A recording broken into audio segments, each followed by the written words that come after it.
Vespasian arrived with his army at the frontiers of Galilee. There he pitched his camp, and restraining his soldiers' ardor for battle, he made a show of force to inspire terror in the enemy and give them time for second thoughts in the hope that before battle was joined they would change their minds.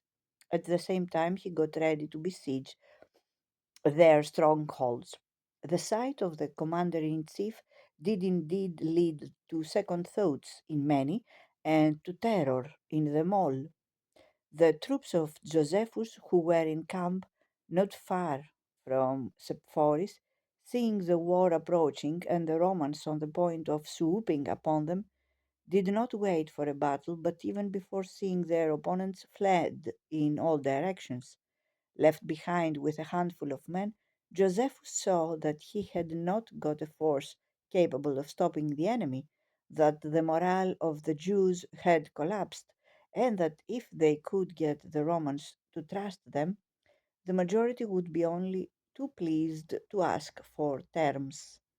He already saw disaster looming ahead, but for the time being he decided to keep as far away as possible from danger and with those who had stuck to him sought shelter in Tiberias. Vespasian descended on Gabara and finding it almost without defenders, took it at the first assault. He marched into the town and put to the sword all except small children, the Romans showing mercy to neither young nor old through hatred of the nation and the memory of the way they had treated Cestius.